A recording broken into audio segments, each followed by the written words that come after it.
bendición del Padre, del Hijo y del Espíritu Santo. Vamos a hacer una oración antes para poder empezar. ¿Amén? Padre, te damos muchas gracias por reunirnos en esta noche aquí en tu casa, por esta oportunidad para poder adorarte, para poder servirte, para poder aprender de tu palabra. Te ruego, Dios mío, que en esta noche nos ayudes a poder, Señor, tomar atención a tu palabra, a poder atesorarla, a poder practicarla, Señor, puesto que tenemos mucha necesidad de ti. Ayúdanos, Señor. Ilumina nuestras vidas, ilumina nuestros entendimientos, nuestras mentes, nuestros corazones, Señor.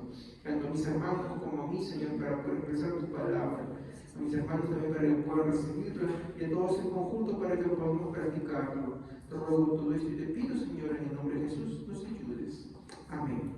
Tomemos asiento, hermanos. Entonces tenemos ahí 1 Corintios, capítulo 13, versículo 7. Hoy vamos a concluir el versículo 7.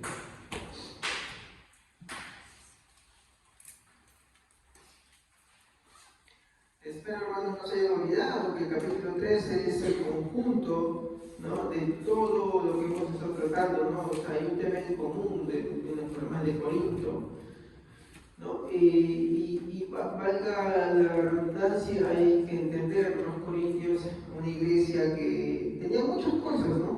Una ciudad portuaria, había economía, había intercambio cultural, ¿no? Era una iglesia, por así decirlo, muy próspera, ¿no? Y ellos decían, pues, tener muchos dones, ¿no? Y Pablo, en una consideración, él no duda que tuvieran los dones del Espíritu Santo, pero pone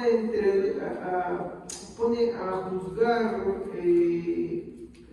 las cosas que ellos hacían en sus prácticas y a decirles cuál es la verdadera expresión de los dones del Espíritu Santo. Como escuchaba de un predicador el día de ayer, ¿no? ¿Qué es una iglesia llena del Espíritu Santo? ¿Qué es un hermano lleno del Espíritu Santo? ¿Es alguien que salta? ¿Es alguien que habla en lenguas? No. Un hermano lleno del Espíritu Santo es aquel que su vida empieza a ser transformada y empieza a ser cambiada y amoldada a la palabra de Dios. Esa es una persona llena del Espíritu Santo, no es alguien que salta, porque eso no es un indicio de una vida transformada. Entonces, Pablo en el capítulo 13 empieza a mostrar básicamente qué es una persona que tiene una vida transformada, ¿no? Básicamente les muestra que es en lo que ellos más debían enfatizar, ¿ok?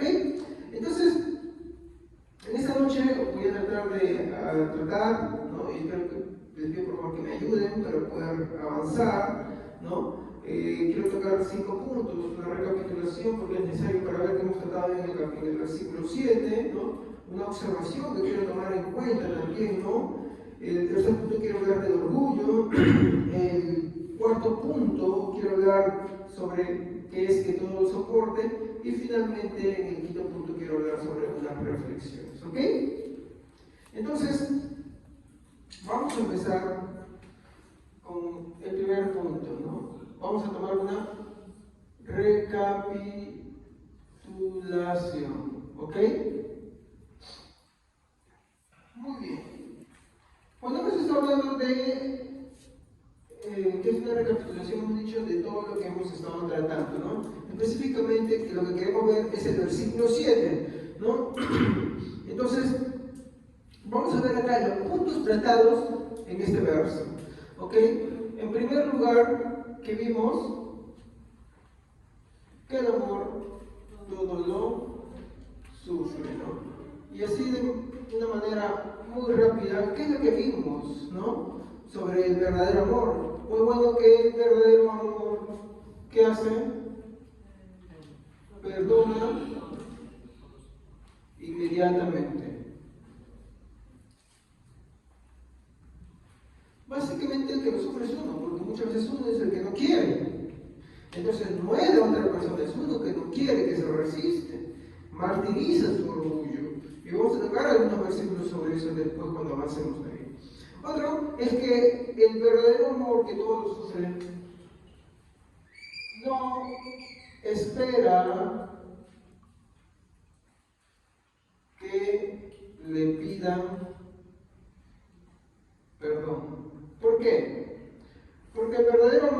hermanos, no espera recién que alguien le diga para que se le pase el malestar, para que se le pase la cólera, para que se le pase la indignación, sino que él, ya en el momento que le están ofendiendo, está perdonando. Y en este caso, por ejemplo, tenemos a Esteban, el primer mártir de la iglesia cristiana. Lo están matando.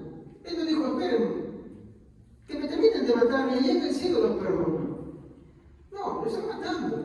Están agarrando pedradas. ¿Y qué dice? Señor, no le tomes en cuenta este pecado. Está imitando a su maestro. Entonces, si bien es cierto, Corintios nos da una expresión de todas las cualidades que Cristo tiene, no quiere decir que nosotros no tenemos que seguir esas pisadas, tenemos que hacerlo. Y es una mirada muy profunda para poder entender cómo está nuestro cristianismo. Nosotros tenemos que apuntar a esas cosas. Entonces no podemos excusarnos, como una primera reflexión, no podemos excusarnos bajo, no, eso lo hizo Cristo, no. Los discípulos también lo hicieron, muchos de ellos lo hicieron. Muchos de ellos lo practicaron y nosotros estamos llamados a practicar lo mismo. ¿Ok? Entonces, el verdadero amor, mi hermano, que todo lo sufre, perdona inmediatamente, no espera que le pidan perdón, no expone a sus hermanos.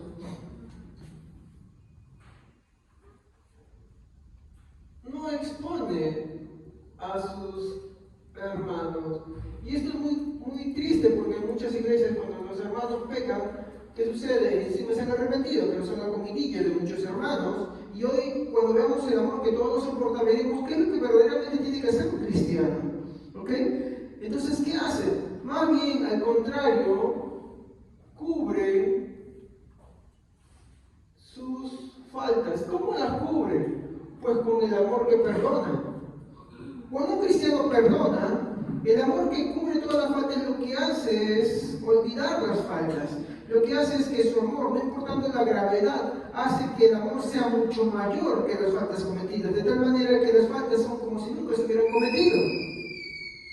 No guarda un recelo, no guarda una memoria, no guarda un resentimiento, no guarda un orgullo. Y de eso es a lo que nosotros seguimos con el segundo punto, que es todo lo cree. El amor que todo lo cree se caracteriza por eso, ¿no? Pero hay algunos versículos, por ejemplo, vamos a ver Santiago 5:20.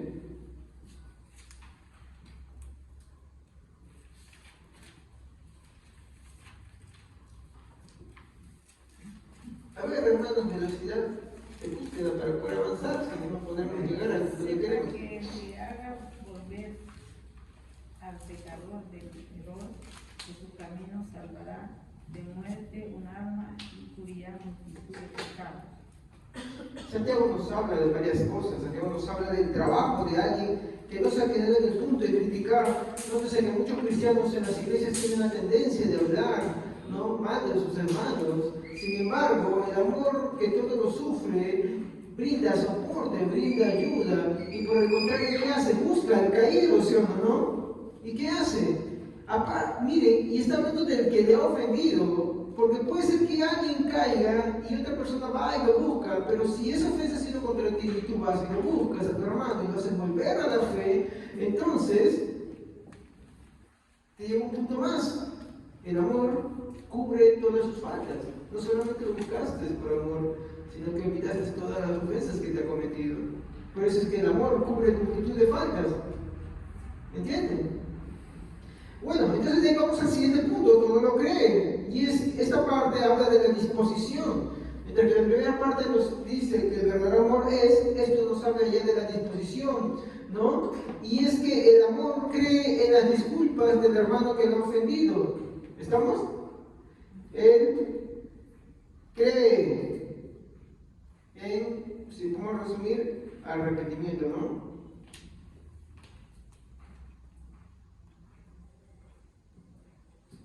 Nótese, todo esto lo está escribiendo un trasfondo de la iglesia, ¿ok? Con los mundanos, con los que no creen en el Señor, con los que no se convirtió, simplemente tú tienes que ver que tú tienes que perdonarlos ni bien las faltas han cometido, pero tú no puedes esperar perdón de ellos, tú no puedes esperar arrepentimiento de ellos, tú tienes que entender que eso es una cualidad que proviene del Señor. Entonces, Tengan en cuenta que todo esto que estamos hablando se aplica a los creyentes en la fe. Tenemos que hacer esa distinción. Siempre es importante esto. ¿Ok? Porque tú puedes perdonar a alguien que ves de vez en cuando, pero a alguien que ve continuamente. Las rencillas, ¿dónde se originan con mayor fuerza? ¿Con los vecinos o en la casa? En la casa. ¿Tú puedes perdonar al vecino? Sí. ¿Pero perdonar más rápido al que está en casa? Pues acá Pablo nos quiere enfocar donde está el mayor problema, en la convivencia familiar. ¿Ya? Pero en la convivencia familiar de hermandad, porque esta es una carta a los cristianos. Entonces no vayan a cometer el error de tomar lo que el hermano Javier está diciendo para aplicar con los que no creen. Al inconverso simplemente tienes que perdonarlo y punto, no lo busques. Si viene a ti, bueno, recíbelo y punto, pero tú tienes que pensar que esto se aplica especialmente el segundo punto específicamente que se aplique para todo el mundo, no se aplica para la congregación. De hecho, todo se aplica a la congregación. Acá no está hablando de nuestro trato con el mundo. Entonces tengamos esto muy en cuenta, por favor, ¿ok? Muy bien. Entonces, creen en el arrepentimiento del hermano que le ha ofendido. ¿Qué más? Acuérdense, hermanos, a ver, ayúdenme.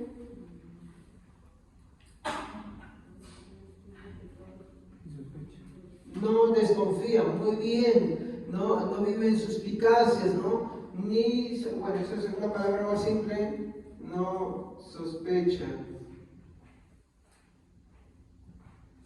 Entonces, esa persona, cuando perdona, cree en el arrepentimiento y no vive en desconfianza de su hermano. Por ejemplo, Pablo se arrepintió y mire, va a la iglesia y que los cristianos, ¿qué hicieron? Se comportaron mal. Pero hubo uno, Bernabé, que ¿qué fue? Se juntó con él. Y él nos dijo, bueno, no voy a hacer que Pablo o Saulo se vaya para atrás.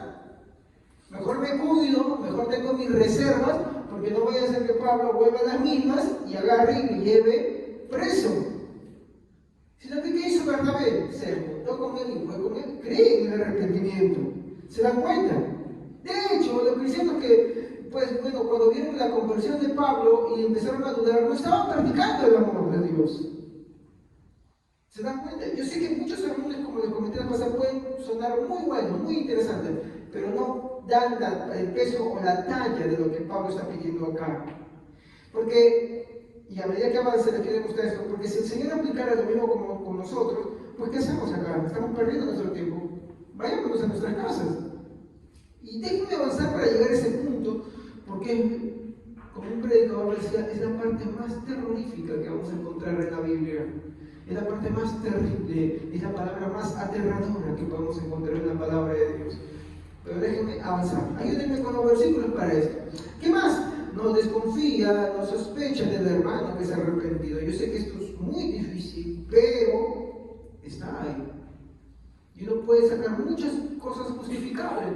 Pero si el Señor viviera diciendo, bueno, ¿saben qué? Mira, que algo me va a volver a fallar de las mismas.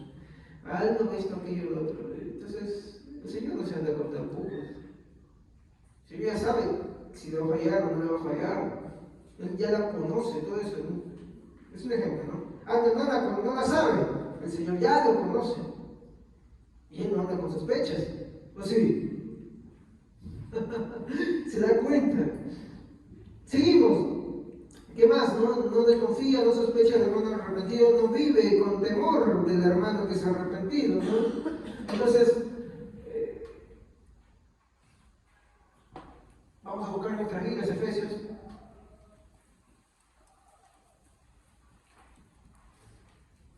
Efesios capítulo 4, versículo 32.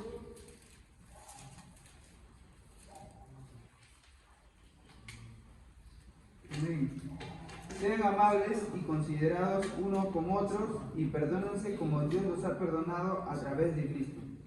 Sean amables y considerados como Dios los ha perdonado y perdónense los unos a los otros como Cristo nos ha perdonado. ¿Qué puedo decir? ¿Qué puedo decir? ¿Sabes? Creo que por eso la Biblia dice, ¿no? Cuando tú corriges a tu hermano, consciente a ti mismo, no vaya a ser que tú te encuentres en la misma situación después. Que desconfíen de ti, que duden de ti. Cuando las cosas se inviertan, no creo que te gusten, ¿sí o no? No creo que te sea grato. Y eso es lo terrible, pero bueno, ahí no va, porque eso es un nivel muy bajo de esto. Vamos a avanzar un poquito porque hay un texto al que quiero llegar en las observaciones donde quiero enfatizar lo que me llamó mucho la atención. Tercero, ¿qué es? ¿Qué tratamos? Eso fue la semana pasada. Todo lo espera. Hermanos, estamos estudiando versículo a versículo. Es importante que nos aprendamos. De esta manera se nos quedan los versículos más. Bueno, mientras que tratamos en el primero que es el verdadero amor, en el segundo a lo que está dispuesto, acá también podemos saber que el amor también está dispuesto a tener una paciencia que va mucho más allá, ¿no? Y básicamente esto, mi hermano, es que el arrepentimiento del hermano, perdón, que uno está dispuesto a creer en el arrepentimiento del hermano que ve pecar. Imagínate, tu hermano pecó contra ti, viene y te pide perdón. ¿Qué te dice el Señor? ¿Has de sufrir? Perdónalo. Y tú le perdonaste. Pero ahora tu hermano vuelve a pecar en tu misma presencia, en tu misma cara, contra ti mismo. ¿Qué te dice la Biblia? Pero ahí sale nuestro carácter, ahí sale nuestro yo. Yo sé que este mensaje no es grato, pero ¿qué voy a hacer? Y la Biblia te dice qué cosa, que el amor todo lo espera qué cosa, espera el arrepentimiento. Una cosa es creer en el arrepentimiento del hermano que te está viniendo a disculparte, pero ahora Pablo está diciendo, ¿qué pasa si él peca otra vez? ¿Qué pasa? ¿Qué espera?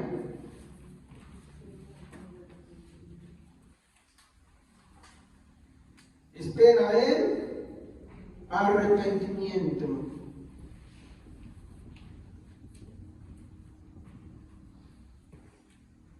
Eso es lo que espera. Entonces, ¿cómo espera el arrepentimiento de su hermano?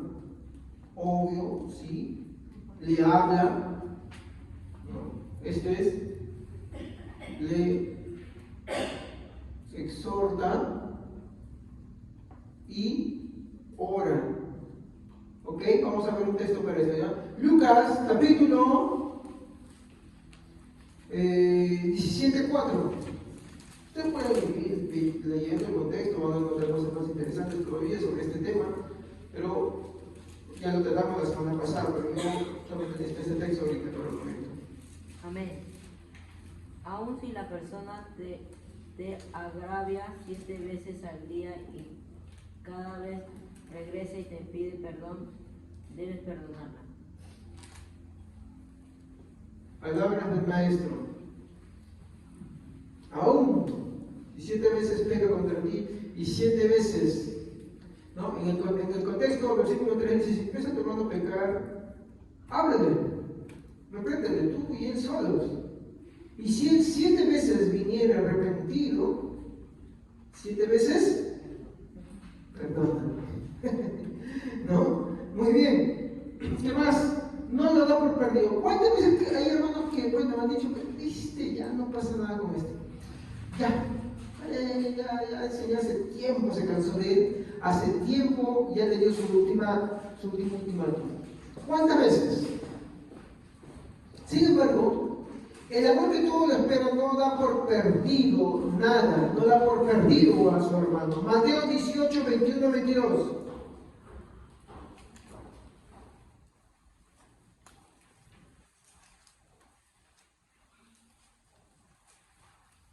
A ver.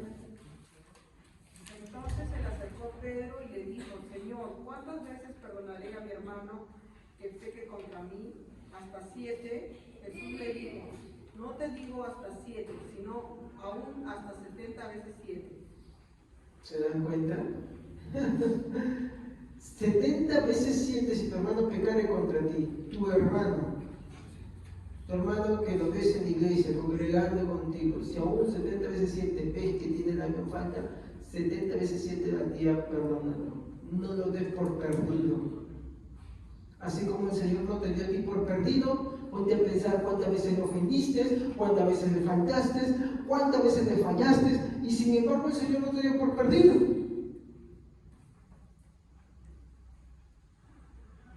¿Estamos jugando con el Señor? No estamos jugando con el Señor. Lo que pasa es que el Señor ha tenido demasiada paciencia con nosotros. ¿Me doy por claro en eso? ¿No? Y ese es el punto al que nos está llevando. Lo que busca Pablo es incomodarnos en el punto en el cual los corintios decían, somos llenos de los dones del Espíritu Santo. Entonces Pablo dice, bueno, vamos a ver si esos dones son verdaderos y vamos a poner con la verdadera cualidad del Espíritu Santo, con la verdadera dádiva del Espíritu Santo. Y esto es una de las dádivas del Espíritu Santo. Y en una de ellas sola, y ya estamos cayendo todo. Vamos ahora sí al segundo punto al que quería llegar, ¿no? Y aquí es donde quiero tener, ¿no?, unas observaciones, hermanos.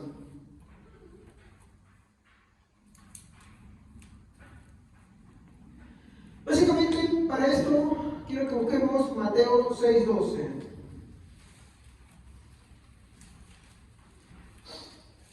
Esto me llamó la atención.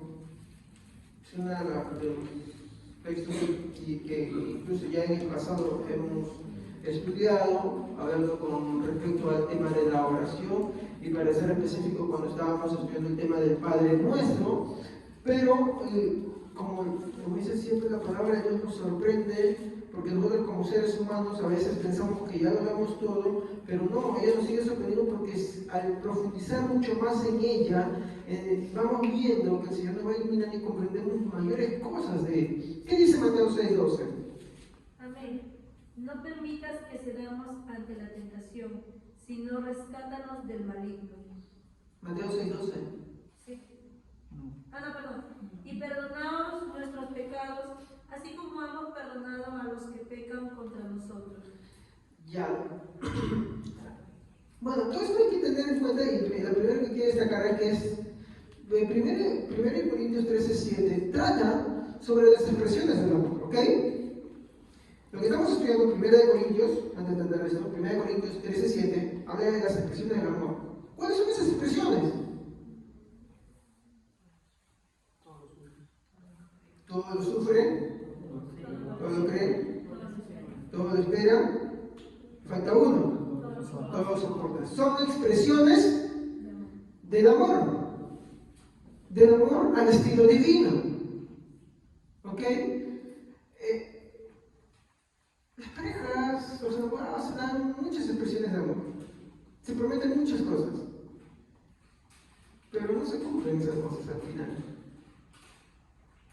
Porque cuando llegan las expresiones del amor, no superan esa prueba. Por eso quiero hacer la distinción cuando empezamos hablando de 1 Corintios. No es un amor romántico, no es un amor filantrópico, de ayuda social. Ninguna de esas dos cosas está queriendo tratar Corintios 13, sino del amor al estilo divino. ¿Ok? Entonces, como les dije, 1 Corintios trata sobre las expresiones del amor, ¿no? Y en este caso pone a prueba la sinceridad del verdadero perdón. Muchos tenemos la tendencia a decir, sí, yo soy una persona que perdono, yo perdono a las personas que me hacen daño. Pero Pablo, mediante lo que está escribiendo en su carta, quiere poner a prueba lo que a veces decimos, porque a veces lo decimos con una expresión de orgullo, con una expresión de fanfarronería, ¿no? Y no es verdadero. No pasa el filtro. El segundo punto de esto, Mateo 6:12. ¿Qué es lo que dice Mateo 6:12? ¿Quién tiene buena letra, hermanos? ¿Quién tiene buena letra para que escriba acá esa porción? Porque necesito que alguien escriba. A ver.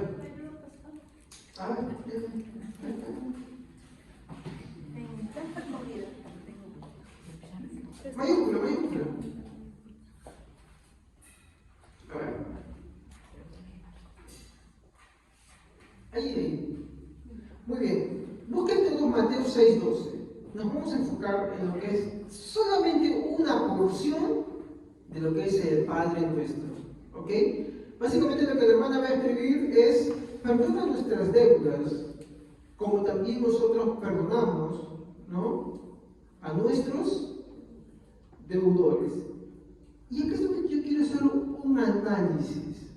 Y quiero hacer este análisis a modo de pregunta. Yo quiero que reflexionemos bien. A ver, un hermano más que lo lea. Amén. Y perdónanos a nuestras deudas, como también nosotros perdonamos a nuestros deudores. ¿Han notado algo extraño ahí? Que nuestros deudores.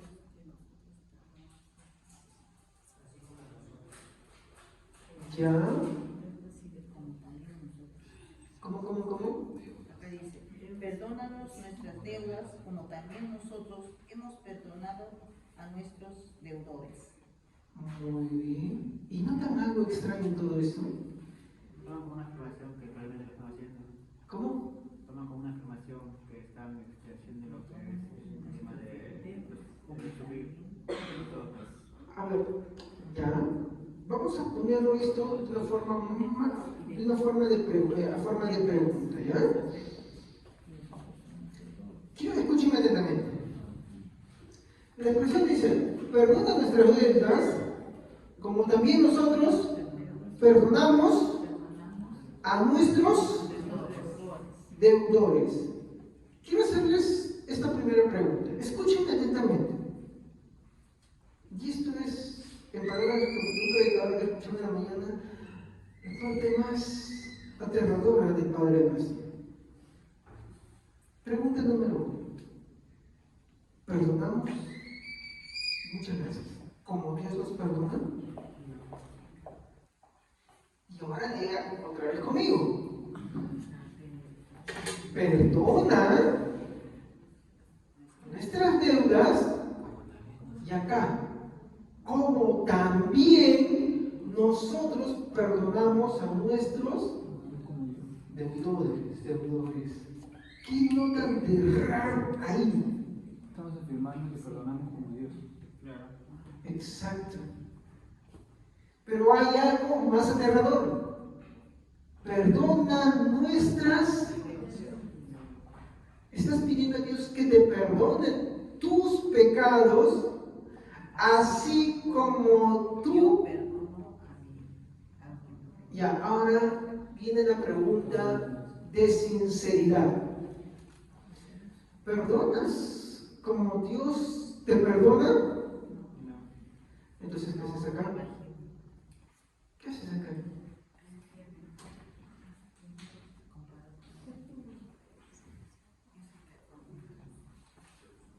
Se puso muy cerca.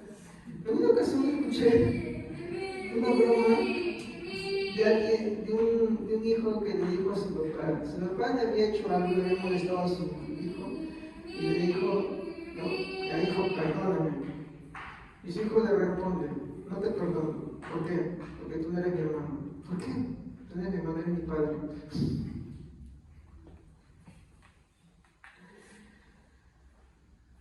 Chascarrillo. La pregunta es: ¿perdonas como Dios te perdona? Porque la oración que expresa necesidades, ¿no?, ya hemos estudiado, no voy a entrar en todas ellas, expresa ciertas necesidades y ciertas peticiones que los queremos en nuestra vida. Yo pregunto: ¿queremos que Dios nos perdone? Si somos sinceros en toda la manera en que hacemos, pensamos, sentimos, omitimos, o sí con sinceridad. Si somos conscientes del pecado, o sea, tú llegas al final del día y dices: no, Señor, te doy gracias porque hoy no pequé. ¿De verdad pecaste? ¿De verdad no pecaste? Eso quiere decir que tú no eres cristiano, no vives tu cristianismo, no eres sensible al Evangelio, piensas que tu vida anda muy bien. Entonces tú no eres cristiano, no vives en santidad. La santidad comprende entender que el pecado está a niveles incluso más profundos, que lo que hacen es mostrar tu verdadera condición, que no es muy buena que digamos. Entonces, si tú eres consciente de la condición pecaminosa que tú tienes, ¿no? De esos rezamos del hombre antiguo. Obvio que uno quiere que Dios lo perdone. Me imagino que si tú eres noche, eres día, tú dices, Señor, perdóname. Perdóname porque de repente pequé en obra. O de repente no pecaste de obra. Pero tuviste la lucha de la tentación y pecaste. Cediste con los pensamientos y pecaste en los pensamientos. O cediste con los sentimientos. O cediste con los deseos. O cediste de repente, ¿no? Algunas que otras cosas que tenías por ahí. O de repente ninguna de esas, pero omitiste hacer el bien. Como perdonar. ¿Sí o no? O otras cosas más.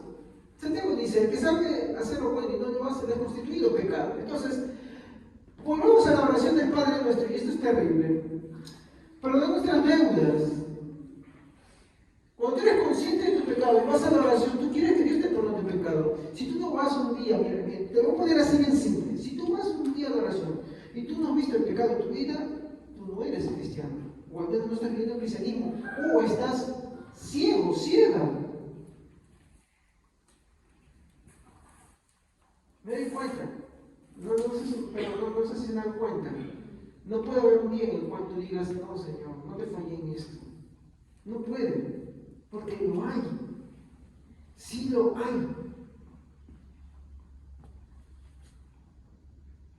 Tomé esto que no debía, hice esto que no debía, pensé esto, quise. Ya en el querer, o en solo en el divagar. Porque a veces divagar, nuestra mente divaga sin que queramos también, ¿sí o no?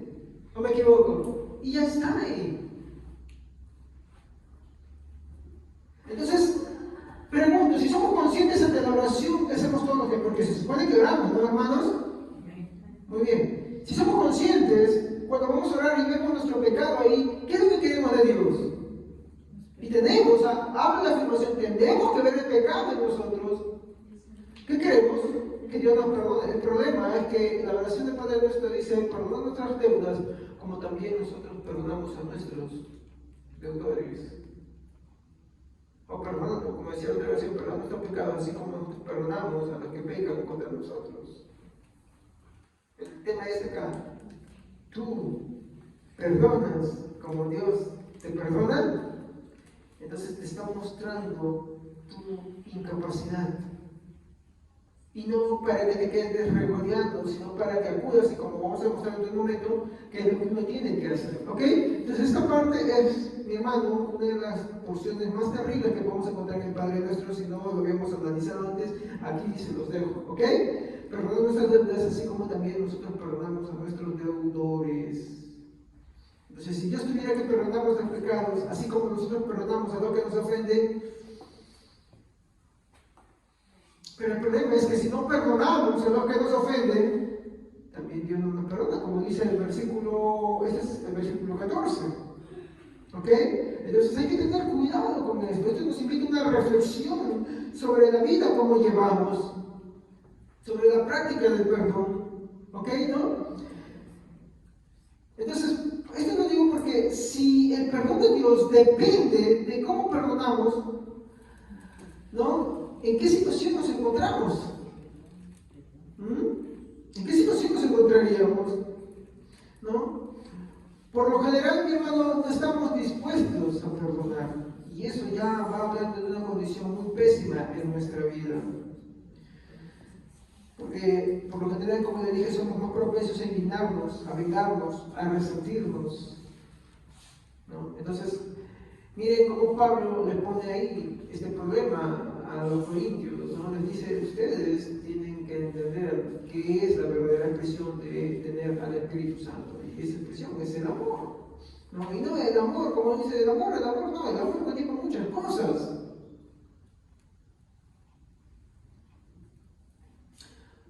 Mateo 6:12 entonces nos hace reflexionar hacia qué punto debe llevarnos la práctica del perdón. Como Dios perdona, así debemos perdonar. ¿Ok? Como Dios perdona, piensa, mire, por eso decía Jesús, ¿no?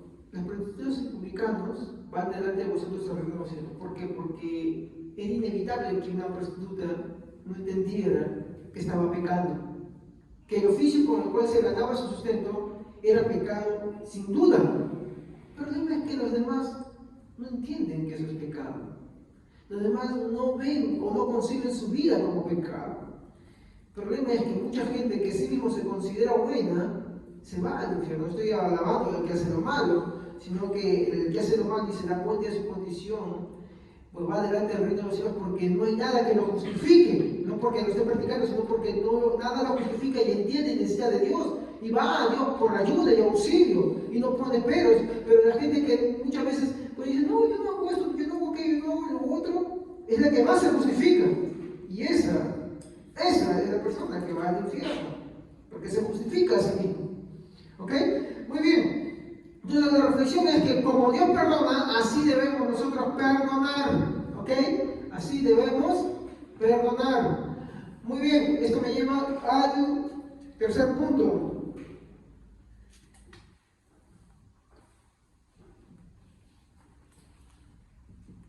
Sin orgullo. ¿Cómo? ¿Acá te mete? Ah, bien se mete ahí, hermanos. Vamos a ver Lucas 17:4. ¿Qué dice, por favor?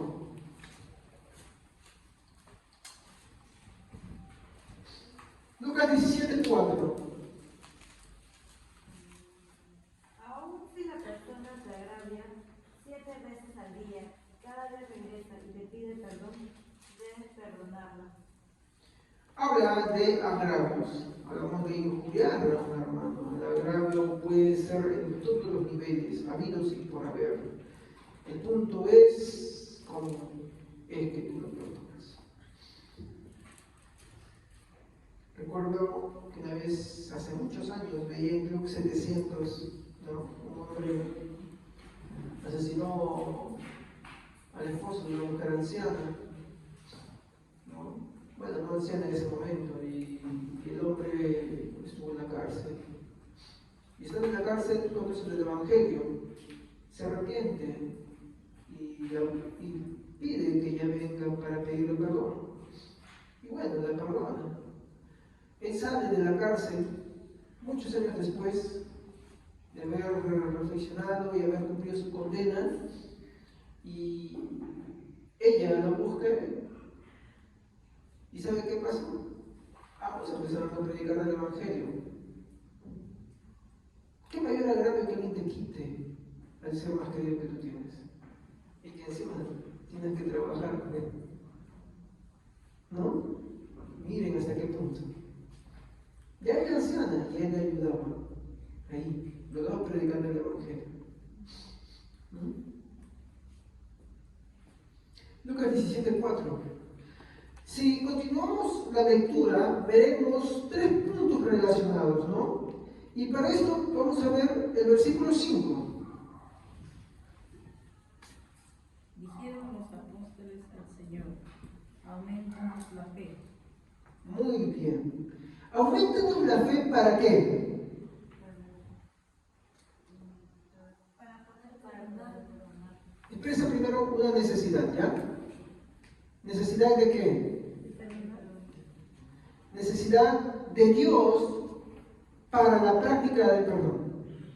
¿Estamos? ¿Se dan cuenta que el Padre nuestro, qué es lo que estaba haciendo? Mostrar algo. Nosotros no perdonamos como Dios perdona. Pero eso no quiere decir que porque no perdonamos como Dios perdona, que nos tengamos que sentir orgullosos por eso. Eso no es algo bueno. No es algo bueno. Lo que está diciendo es, en pocas palabras, que si estamos en esa condición que no sabemos perdonar como Dios nos ha perdonado, entonces tenemos que ir a Dios. ¿Para qué? Para que podamos perdonar, porque la evidencia de que Dios nos perdona es que nosotros también perdonamos a nuestros hermanos. ¿Me comprenden? Hablando, bueno, eso de la anciana que les conté del hombre que asesinó a su esposa, eso prácticamente lo que Santiago dice, ¿no? El amor cubre multitud de pecados. Él no viene diciendo, mira, ¿cuándo me va a matar este? ¿No? Pero veamos cómo está. Muy bien. Entonces, el versículo 5 nos habla de la necesidad, ¿no?, de Dios para la práctica del perdón. Segundo, vamos a ver en el versículo 6. ¿Qué dice el versículo 6? El Señor les dijo, Si ustedes tienen fe del tamaño de un grano de mostaza, podrán decirle a este árbol, levántate de ahí y plántate en el mar, y el árbol les obedecerá. ¿Qué estamos viendo acá? Que el perdón es la evidencia de la presencia de la fe. Y esto no es cualquier cosa, porque nosotros somos justificados por la fe. ¿Estamos? Nosotros somos justificados por la fe. El justo por la fe vivirá. Y el que tiene fe, perdona. Incluso Jesús está hablando, puede ser tan pequeño como una semilla de mostaza, pero lo que hace es grande. ¿En qué? Porque esto es una metáfora de decirle, está hablando de la montaña, pero no. De la montaña a decir, no es que, como uno dice, voy a orar para que la montaña se mueva. No. ¿Cuál es el gran problema? Que, como la hermana Evelyn explicó en la parábola de los dos deudores, ¿no? Dios tiene tanta paciencia con todos, pero uno no puede tener paciencia con los demás, ¿no? Dios perdona y uno no quiere tener perdón, entonces, ¿qué evidencia eso? Que no hay fe. Cuando vayamos a hablar de los atributos del amor, vamos a ver más de esas cosas, ¿ya? No crean que Dios, contra el que no cree, simplemente no le da nada, no, le da muchas cosas, pero juegan en su contra también. Entonces, el perdón, el versículo 6 está hablando que el perdón es la evidencia de la fe, el perdón es la evidencia de la presencia de la fe. Hermano, la reflexión es que si tú no perdonas, mi hermano, tú no tienes fe verdadera. Tú no tienes fe verdadera. Tienes que perdonar.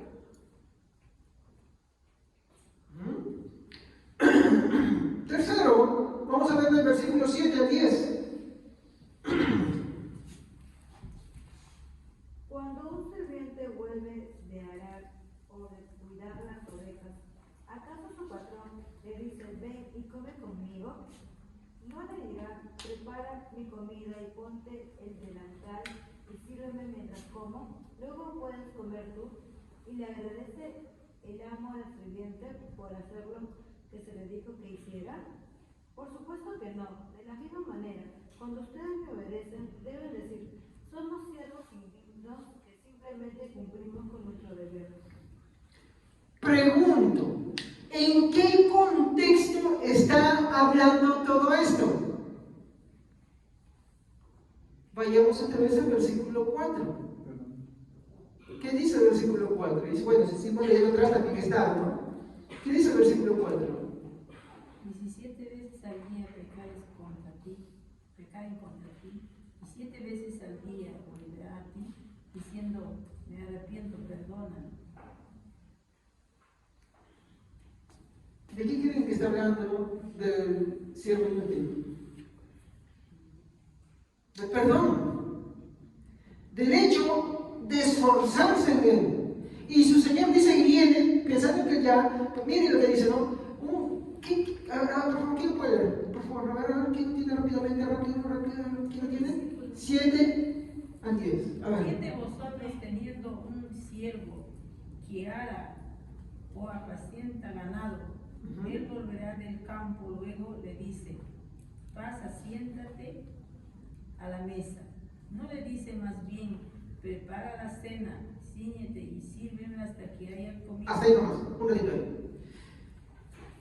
Habla de arar, de apacentar. No quiero hacer ahorita muchas cosas porque si no me alcanzaría el tiempo, pero acá hay algo importante que quiero rescatar. Todo el contexto está hablando sobre el perdón, sobre la práctica del perdón. Y le dice, ¿no? ¿Qué persona que tenía un siervo que todo el día ara y apacienta, llega el amo y le dice, siéntate? Más bien le dice, esfuérzate más. O sea, en pocas palabras, Dios nos hace reflexionar sobre el tema del perdón. ¿De cuánto tenemos que esforzarnos? Y viene el Señor, el amo, nuestro Señor Jesucristo, y nos dice ¿qué? Más. Que no pienses que has hecho suficiente. Más. Ahora sí, continúe.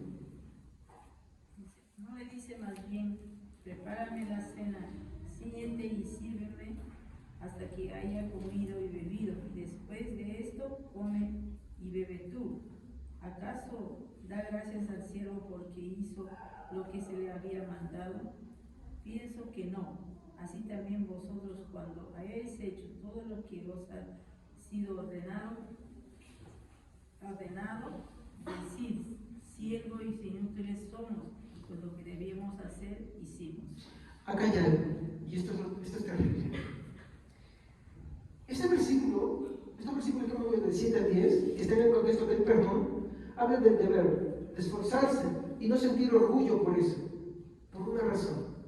¿Por qué creen que le dicen siervos inútiles son? Porque solamente lo que debían hacer hicieron, y no más.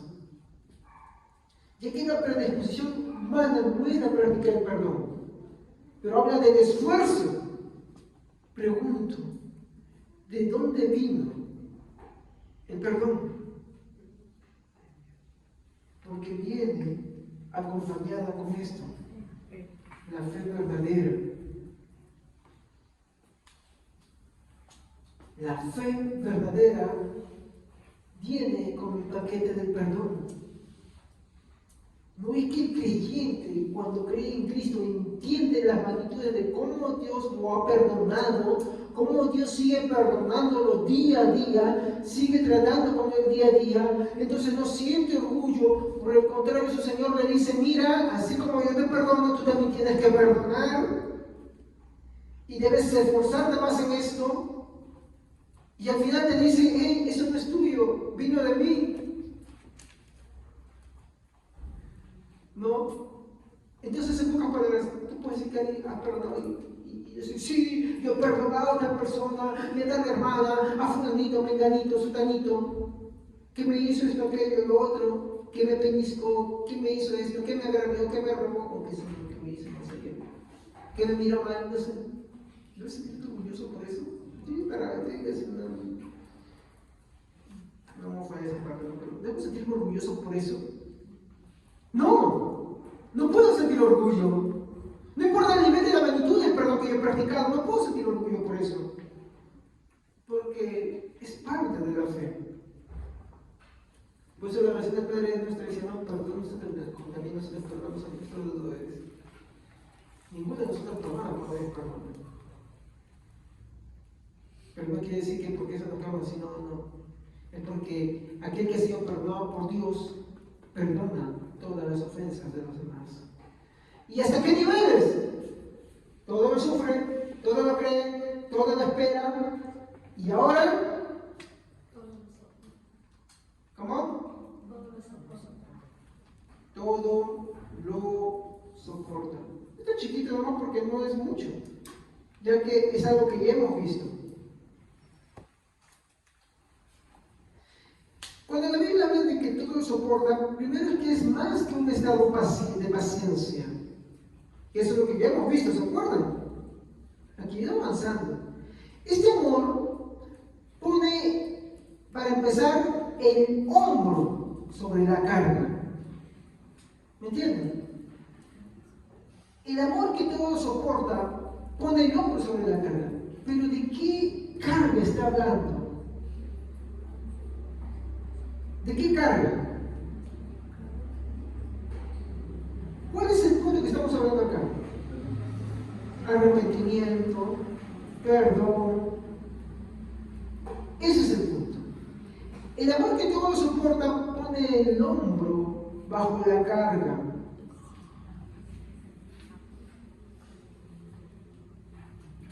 Aún en las circunstancias más difíciles y adversas, no importa qué tan difícil, Él pone el hombro.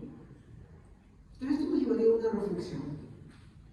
Los cristianos que aman conforme al estilo del amor divino, están dispuestos a soportar las cargas de otros hermanos. ¿Cuáles eran esas cargas de otros hermanos? Sus fallas, sus caídas, sus errores. ¿Por qué carga? Porque lo que más genera decepción es que te fallen. Y como tú te sientes decepcionado, entonces es difícil perdonar. Pero la Biblia nos exhorta y nos manda a llevar las cargas de los unos con nosotros. El amor del estilo divino de Dios se ve en que los hermanos están dispuestos a soportar las cargas de otros hermanos. También a restaurar al que ha tropezado. Un amor al estilo divino es alguien que está activo en qué? En restaurar al hermano que ha tropezado. Y esto nos lleva a la reflexión hoy. Tú ves hermanos muchas veces en la iglesia. Algunos son expresivos, otros no son expresivos. Tienen fallas, tienen errores, otros han caído de repente. Algunas cosas tú las sabes, algunas sospechas, algunas sí las sabes. ¿Qué haces tú por eso? ¿Tú estás involucrado en restaurar a tu hermano? ¿Y cuál es tu nivel de involucro? ¿En el que te involucras? ¿Solamente hablar?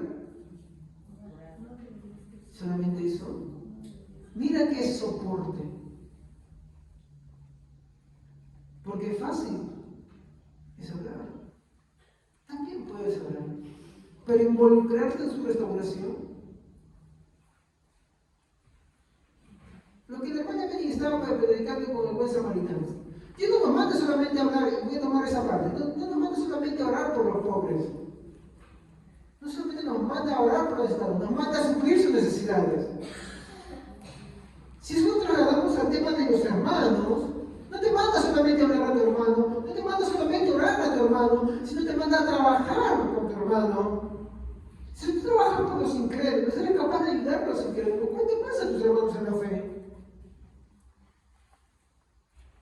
Y mucho más si tiene que ver con su restauración. Más si han caído, involucrarte para que ellos sean restaurados. Más si están atravesando una situación difícil para que sean restaurados. A veces hacemos eso por los que están afuera, pero la Biblia también nos manda a hacer eso con mayor razón a los que están adentro de la fe. ¿Por qué? ¿Por qué el amor todo lo soporta? Porque el amor que todo lo soporta no solamente son los pilares de la construcción, sino aquellos que permiten que la estructura por dentro se mantenga. Si no se cae, no existiría iglesia. Entonces el amor del estilo divino, ¿no?, está dispuesto a soportar las cargas de otros hermanos, especialmente cuando ellos han caído. Está dispuesto a restaurar y está involucrado a restaurar especialmente al hermano que ha tropezado. Tercero, el amor al estilo divino de Dios ayuda en la restauración al que ha caído. Ayudar no solamente es hablar, ayudar no solamente es orar, hay que hacer las dos cosas. Ayudar es estar involucrado con la persona a tiempo completo. ¿Cómo lo es eso? Un ejemplo, Bernabé.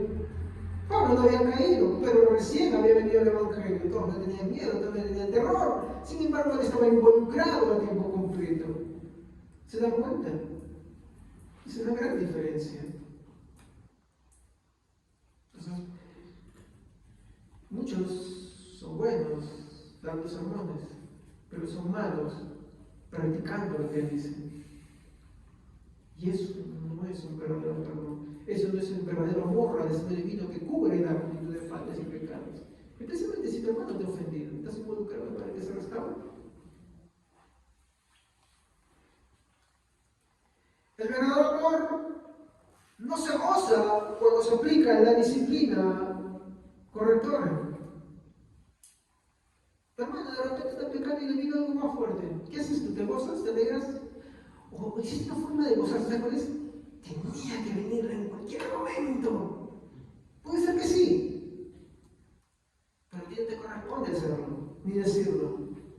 Yo sabía que me iba a pasar. ¿Qué es eso? Eso es un morbo sobre lo malo. Te gozas en el sufrimiento ajeno. Eso es crueldad. El amor al estilo divino no hace eso. Entonces no se goza, ¿no?, cuando incluso la disciplina es aplicada. Incluso si una disciplina dentro de la iglesia es aplicada, no se alegra por eso. Ah, se merecía eso, que le hagan bien hecho que le haya pasado eso. Si esas son tus palabras, entonces tú no tienes el amor al estilo divino, no sabes perdonar, por ende ni siquiera eres cristiano. Por eso en el versículo 2 y en el 4 del capítulo 3 decía: nada tengo, nada soy, si no está en la presencia del amor. El amor no se goza, inclusive cuando la disciplina correctora es aplicada. No se goza, hermanos. No se goza. No se goza del fracaso espiritual de sus hermanos. Ya sabía que iba acá, ya sabía que le iba a pasar, no se goza de eso. Es terrible para muchos de ellos. El yo sabía es muy frecuente en la iglesia. Sabía que iba a pasar. Después de que ahí sí debes aplicar la oración, ahí debes aplicar el consuelo, la exhortación. Pero cuando yo sabía, te estás gozando, hermano, hermana. Si esa es tu práctica, posiblemente ni siquiera eres cristiano, Tienes dos opciones: te vas al mundo a regresarte a tu casa, o vas al Señor y le dices: Señor, perdóname, dame fe, de repente soy un incrédulo, no firmo en ti. El amor al estilo divino concentra sus esfuerzos y alegrías porque están dirigidos en soportar y levantar a sus hermanos. Gálatas 6:1.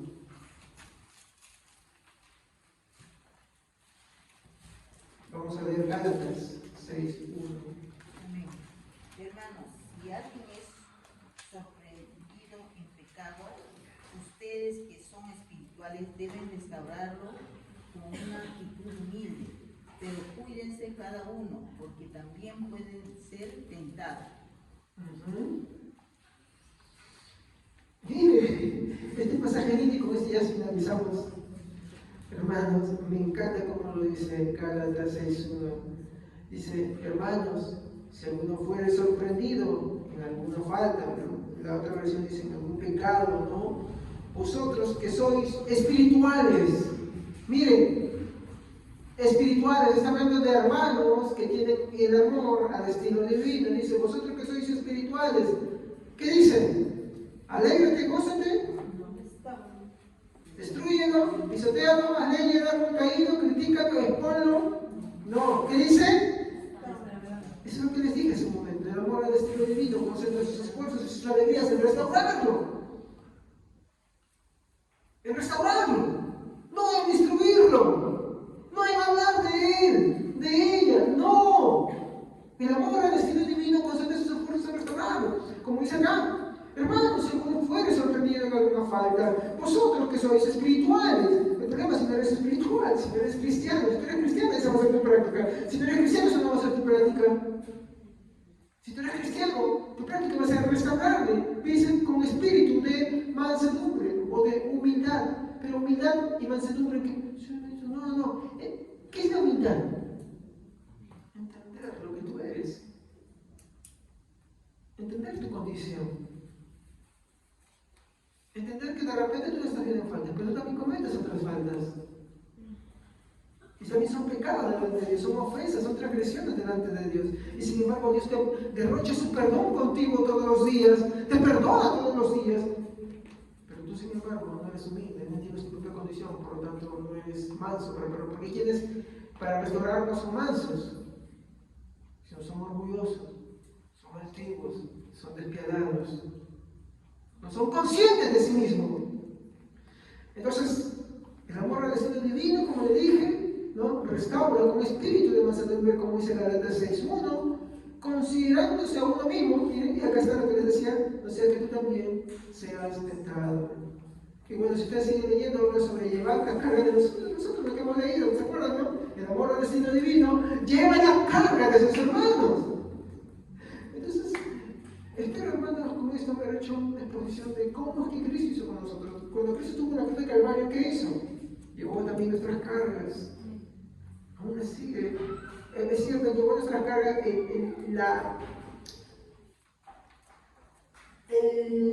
pago por nuestras cargas se las llevó. Y él murió en ese momento en la cruz de Calvario, sufrió todo lo que sufrió en el Gólgota por todos nuestros pecados pasados, presentes y futuros. Y él sigue, como dice la oración del Padre Nuestro, derrochando su perdón en nosotros. Por eso la práctica es perdonar a nuestros hermanos. Y ese es el enfoque del versículo 7 de 1 Corintios 13. ¿Cómo tienes que ser tú en esas situaciones? ¿Amén, hermano? Entonces, ahora avanzaremos al amor que todo lo vale, en el versículo 8. Vamos a ponernos de pie. Vamos a orar. Padre, damos gracias por esta noche, porque tu palabra, Señor, nos ayuda.